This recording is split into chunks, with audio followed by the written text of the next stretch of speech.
Hello, I'm Brenda. We will be showing you some dramatic historical films for you to see what needed to change. No segregation, no segregation. And before I'll be a slave, I'll be buried in my grave and go home to my Lord and be free and be free. No more dogs, no more dogs, no more dogs, no more biting me. Images from the past, but not forgotten. Hello, I'm Jeremiah. Now we'd like to go over a brief history of America's civil rights movement, a difficult and too often deadly period for African Americans.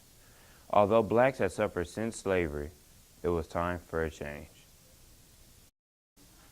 Hi, I'm Christiana. Despite the violent treatment, those involved in the civil rights movement followed a strategy of nonviolence, with groups like the Student Nonviolent Coordinating Committee, primarily made up of college and high school students. Still, their efforts were met with all-out resistance.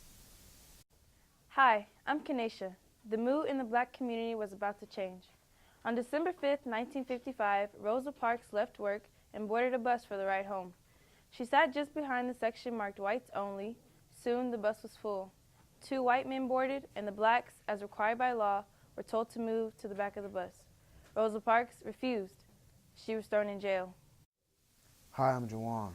Although there have already been countless blacks who resisted segregation and discrimination, some say Rosa Parks' publicized action marked the beginning of the civil rights movement. Blacks boycotted the segregated bus service, which was declared illegal by the U.S. Supreme Court. Hi, I'm Shernija. The High Court also had ruled in the case of Brown versus the Board of Education that segregated classrooms were unconstitutional. Blacks also demanded access to the political process because African Americans were denied equal voting rights. Protest marches were organized by blacks, but their efforts were met with violence. Hello, I'm Davier. Marchers for voting rights were victims. They were attacked by Alabama state troopers. Police surged forward with billy clubs swinging. Blacks were beaten down, and horses were galloped into the marches. Canisters of tear gas were fired into the chaotic scene. Nearly 80 marchers were treated for fractured skulls, broken ribs, head gashes, and various other injuries at the local hospital. I'm Marlon. Local authorities took violent action when more than 1,000 youngsters marched.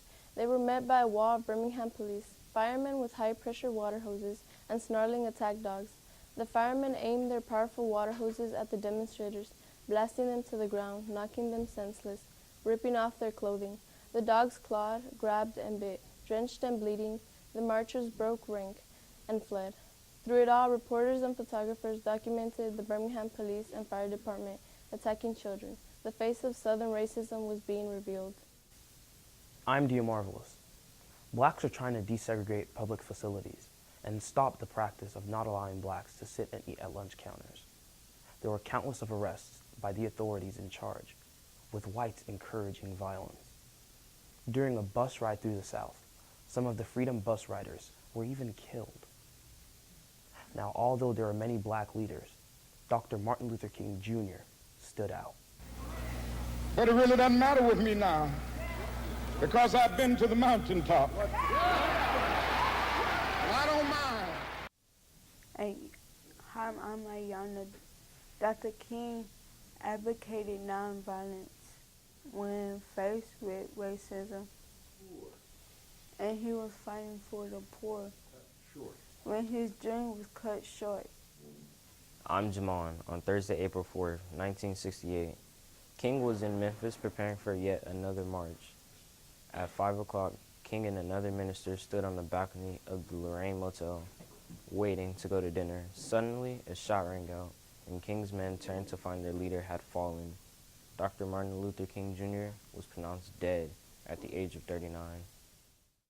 Hi, I'm Timothy. It seems the civil rights movement was a long time ago, yet the hope remains that history does not repeat itself.